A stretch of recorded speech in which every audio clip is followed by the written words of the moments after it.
Septembre 1968. Au bout de la Sibérie, il existe un village qu'aucune carte ne respecte. On l'appelle Gueule de loup, perdu dans une mer de taïga où la loi n'est pas écrite sur du papier, mais gravée dans les regards. La moisson bat son plein. L'air vibre de chaleur, de gasoil, de poussière et de blé trop mûr, jusqu'à ce qu'une autre odeur prenne tout l'espace, épaisse, sucrée, écœurante. Un parfum de sang récent mêlé à l'huile des machines. Au milieu du champ doré, un vieux moissonneuse-batteuse, Stalinets, s'est figé comme un incepte monstrueux. Autour, les mécaniciens jurent, crachent, tournent en rond, mais aucun n'ose s'approcher. Dans la barre de coupe, là où les lames d'acier devraient avaler les épis, il y a quelque chose qui, 1 heure plus tôt, était un homme. Le président du kolkhoze Le Chemin Rouge, Gavrilov, le maître du district, le roi de ses terres. À présent, son corps ressemble à une masse broyée enroulée autour de la vis sans fin. Son visage, autrefois rouge de vodka et de pouvoir, est devenu blanc comme la craie, figé dans une expression de terreur animale. Le jeune gendarme rural, arrivé en premier, a déjà rendu son petit déjeuner derrière un buisson. Les mains tremblantes, il écrit « Accident ». Négligence, alcool. Tout colle, tout arrange. Sauf qu'un vieux enquêteur de la procuratura, plus silencieux, remarque une chose. Le boulon de sécurité n'est pas cassé. Il est entaillé avec une précision presque élégante, assez pour tenir sous les vibrations, mais prêt à céder au moindre geste. Et le frein du volant moteur a été neutralisé d'une manière trop intelligente pour un ivrogne pressé. Plus loin, sur une butte couverte d'armoises, une silhouette regarde. Une jeune femme en manteau gris strict, des lunettes sur le nez, un vieux recueil de poèmes à la main. Elle ne pleure pas, elle ne prie pas. Le coin de sa bouche esquisse une légère courbe. Comme si un cours venait de se terminer, comme si un examen venait d'être réussi. Pour comprendre comment une jeune institutrice, aux doigts faits pour Chopin, a pu devenir l'horlogère glaciale de cette scène, il faut rembobiner d'1 an. Un matin de pluie, Véronique descend d'un camion de passage sur une route défoncée, avalée par les flaques. Elle a 22 ans, diplômée de l'Institut pédagogique de Leningrad. Dans sa valise, des partitions, des livres, des chemisiers à col de dentelle soigneusement pliés. Dans sa tête, une idée simple et lumineuse. Apporter le savoir là où il manque, ouvrir des fenêtres dans les murs. Elle a refusé une place confortable en ville, elle a choisi la campagne, la vraie.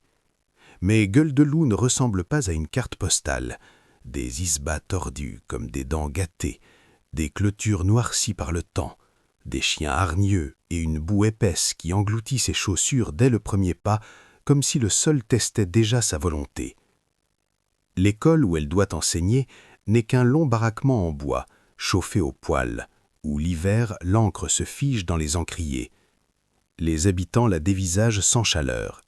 Pas de respect pour la maîtresse, seulement une irritation sourde et une curiosité collante, évaluatrice. Devant l'épicerie, des hommes mâchent des graines et la suivent des yeux. On ricane. La demoiselle de la ville, elle tiendra jusqu'aux premières gelées, ou jusqu'au premier homme. On lui donne une chambre chez Mémé Marthe, au bord du village. La vieille ne tourne pas autour des mots. Ici, il y a des règles. Le chef fait la loi, la forêt juge. Ferme la porte, parle peu, ne te crois pas protégé par tes diplômes. Véronique sourit, polie.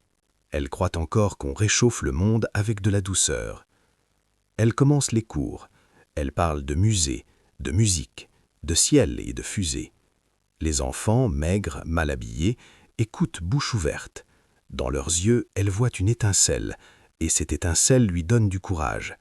Elle ne comprend pas encore qu'aux yeux des propriétaires du village, elle n'est ni une pédagogue, ni une personne, seulement une proie arrivée seule, sans clan. Car le pouvoir ici tient sur 3 piliers. D'abord Gavrilov, président du kolkhoze Le Chemin Rouge, taureau à nuque épaisse qui garde les passeports des paysans comme on garde des chaînes. Ensuite Siméon, chef des mécaniciens, surnommé l'ogre, ancien détenu revenu avec l'assurance des intouchables. Enfin Stéphane, le gendarme local, aux yeux fuyants, qui a depuis longtemps vendu sa conscience contre du bois volé et de l'alcool. Un mois plus tard, l'hiver approche et l'école manque de bois. Véronique entre au bureau, droite, pour demander du chauffage. Gavrilov est sous le portrait de Lénine, tranche de lard sur du papier journal. Siméon nettoie ses ongles avec un couteau, comme s'il s'ennuyait déjà. Du bois, Gavrilov la détaille lentement. Ça se mérite. Elle proteste.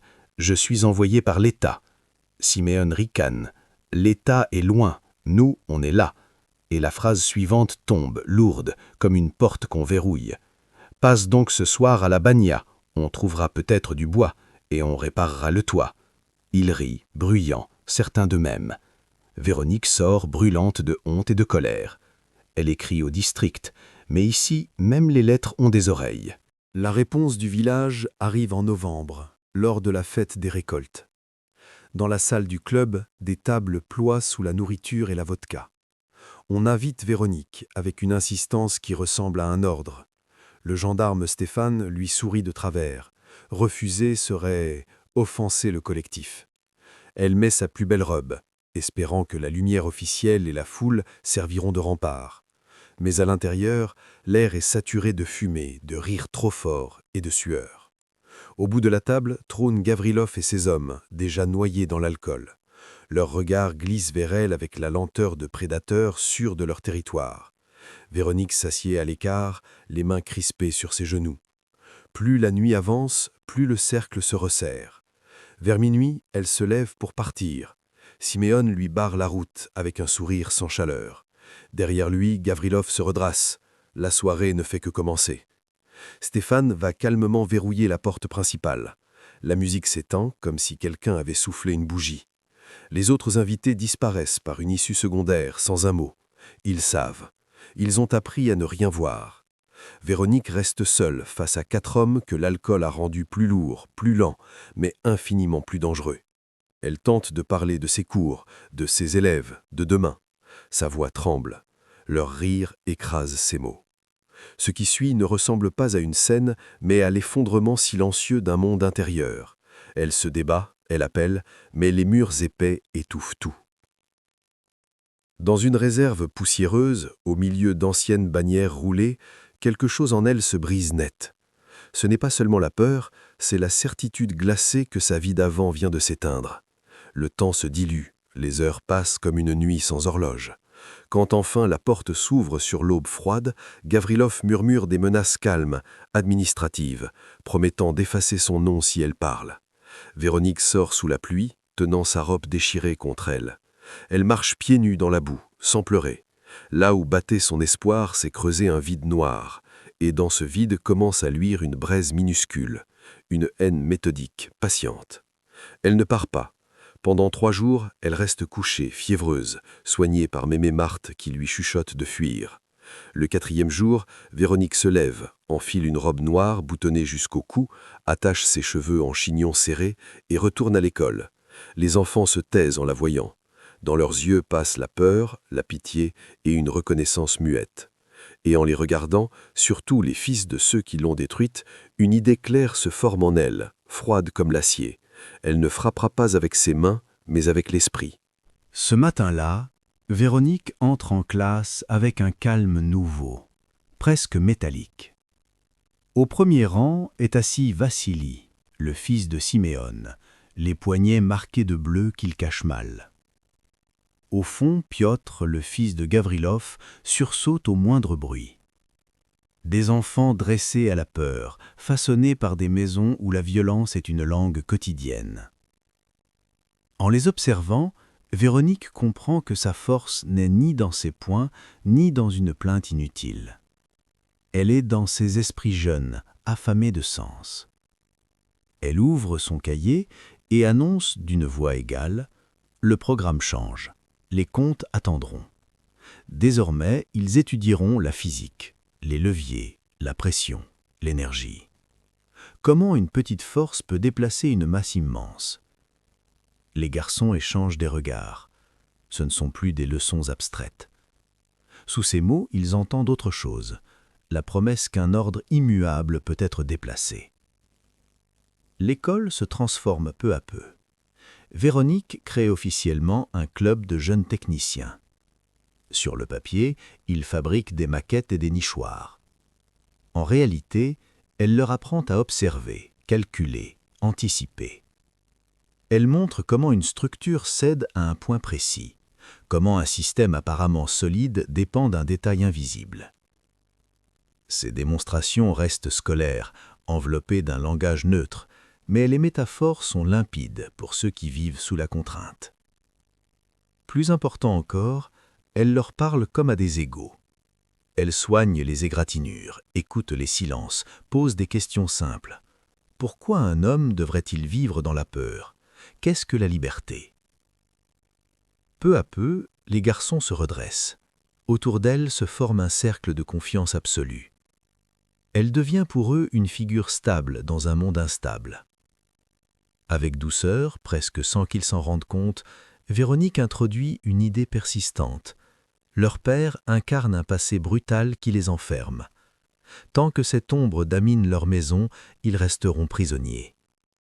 Elle n'ordonne rien, elle ne formule jamais de plan explicite, elle sème des principes, cause et effet, action et réaction, et laisse les enfants relier les points. Dans leur regard naît une détermination sombre, nourrie d'années de peur rentrée. Véronique observe cette transformation avec une lucidité glacée. Elle sait qu'elle façonne quelque chose d'irréversible. Sa petite classe n'est plus seulement une salle d'études, c'est un atelier où se prépare une rupture. Et lorsque l'hiver s'installe, lourd et silencieux sur Gueule de Loup, la première pièce de son mécanisme invisible est déjà prête à se mettre en mouvement. L'hiver tombe sur Gueule de Loup comme un couvercle de fer. La neige étouffe les sons, mais pas les tensions qui se sont accumulées dans l'ombre. Siméon l'ogre aime sa Bagna plus que tout. Il la chauffe jusqu'à l'excès, s'y enferme avec sa bouteille et considère cette chaleur comme son royaume privé. Ce soir-là, son fils Vassili l'aide en silence à porter l'eau. Le garçon ne tremble plus comme avant, quelque chose en lui s'est durci. Quand son père le chasse d'un geste brusque et lui ordonne de caler la porte pour garder la chaleur, Vassili exécute le mouvement avec une précision étudiée. Derrière la clôture, une silhouette immobile observe, Véronique. Elle ne s'approche pas, elle ne parle pas. Elle est seulement témoin d'un engrenage qu'elle a mis en marche. La porte se bloque sous une pression savamment placée. À l'intérieur, Siméon croit d'abord à un caprice du bois gonflé par la vapeur. Il frappe, pousse, jure. La chaleur devient suffocante. Un incident dans le foyer, un détail minuscule préparé à l'avance, provoque une déflagration sèche. La Bagna s'embrase en quelques secondes, le feu courant sur le bois ancien comme sur une mèche. Les cris se perdent dans la tempête de neige. Quand tout s'éteint, il ne reste qu'une carcasse fumante et un silence épais. Au village, on parle d'un tragique accident, d'une imprudence d'homme ivre. Aux funérailles, Vassili se tient droit, la main de Véronique dans la sienne. Ses yeux sont secs, presque clairs. La peur commence à changer de camp. Un frisson parcourt Gueule de Loup. La mort de l'ogre semble trop brutale pour être ordinaire. Et pourtant, personne ne formule ses soupçons à voix haute. Dans les semaines qui suivent, une seconde catastrophe frappe. Le gendarme Stéphane chute d'un vieux pont au-dessus du ravin, une rupture soudaine que l'on attribue à l'usure. Son agonie solitaire sous la glace devient une rumeur que chacun murmure sans la commenter. Puis un troisième homme, compagnon fidèle des deux autres, succombe après avoir bu un alcool frelaté. 3 disparitions rapprochées, toutes rangées dans la catégorie commode des malheurs. Le village se replie sur lui-même, les conversations se font basses, les regards fuyants. Au centre de cette spirale, Véronique continue d'enseigner avec la même rigueur tranquille. Ses élèves travaillent en silence, plus concentrés que jamais. Elle ne célèbre rien, elle corrige des exercices, explique des lois physiques comme si le monde extérieur n'était qu'un bruit lointain. Mais dans l'air gelé de l'hiver flotte une certitude muette. Un équilibre ancien est en train de se fissurer et chacun sent que le dernier pilier n'a pas encore chuté.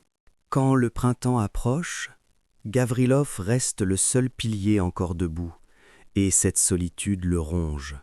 Lui qui riait fort parle désormais à voix basse. Il boit moins, surveille sa nourriture, fait le tour de ses machines lui-même. Il a acheté un chien qu'il garde toujours près de lui.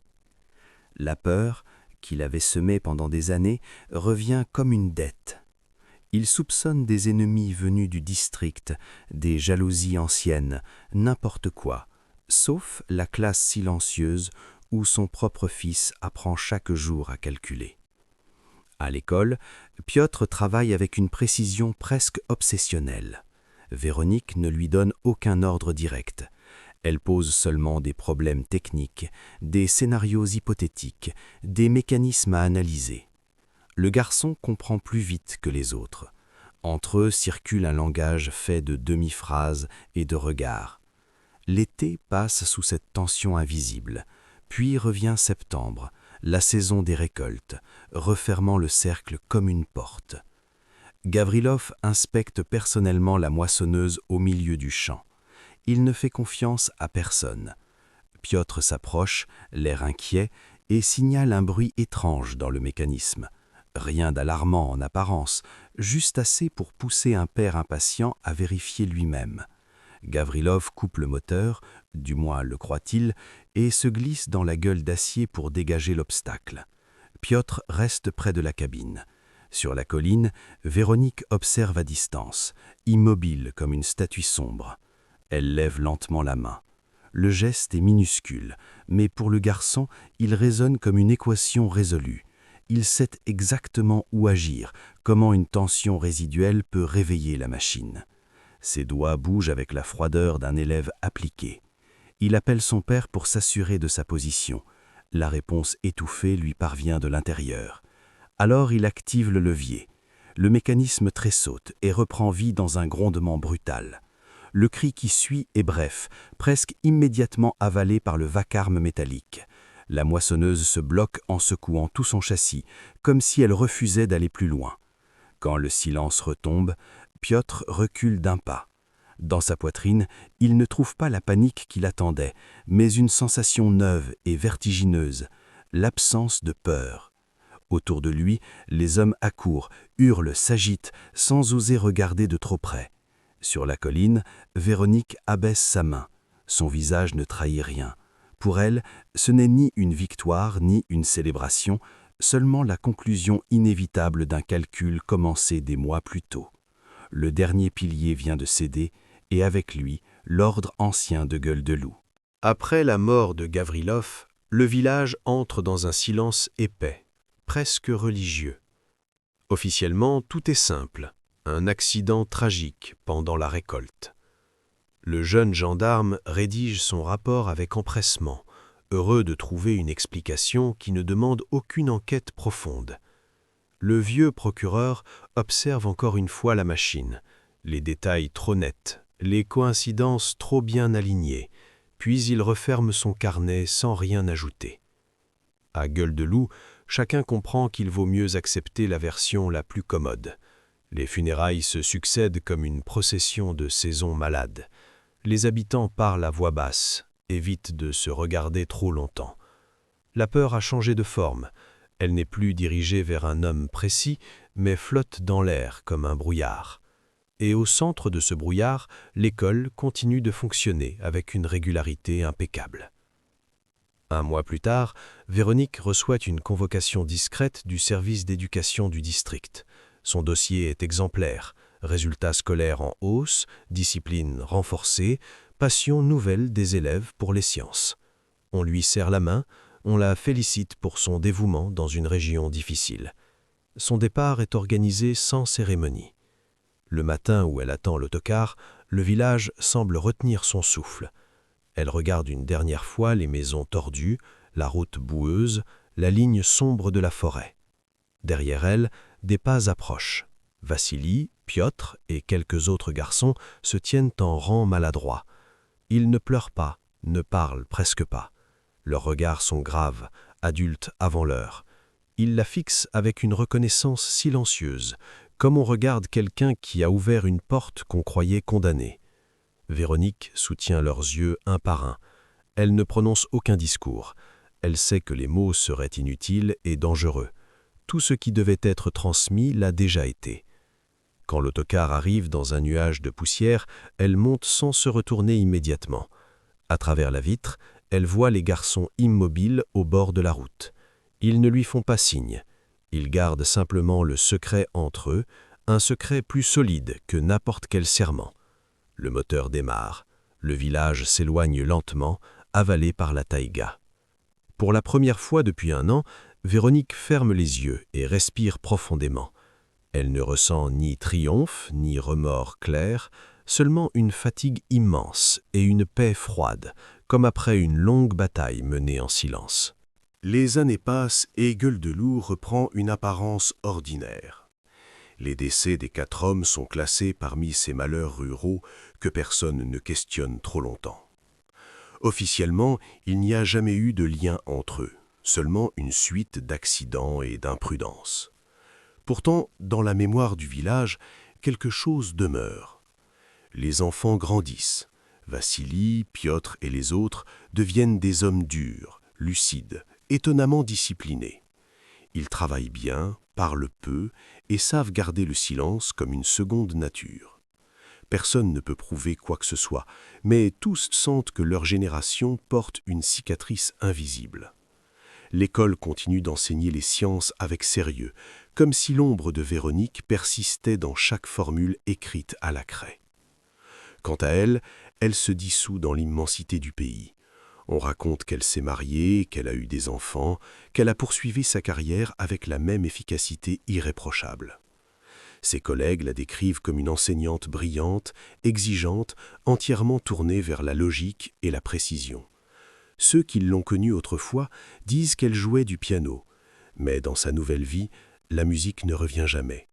Comme si une partie d'elle était restée figée dans ce village lointain, enterré sous la neige et le blé. Il ne lui reste que les lois exactes, rassurantes, d'un monde mesurable. L'histoire de Gueule de Loup circule encore parfois comme une rumeur, un avertissement sans nom. Elle rappelle que la violence ne disparaît pas, elle change de forme, se transmet, se transforme en calcul froid lorsque toute autre issue semble fermée. Véronique a brisé ses bourreaux avec l'arme qu'ils n'ont jamais comprise, le savoir. Mais le prix a été la fin définitive de son innocence. Le mal qu'ils ont semé a engendré un autre mal, méthodique et irréversible. Et dans ce cercle fermé, aucune victoire n'est totalement pure. Ceux qui restent vivent avec cette vérité silencieuse. Certaines justices ressemblent à des ombres. Elles rétablissent l'équilibre, mais laissent derrière elles une trace que le temps n'efface jamais.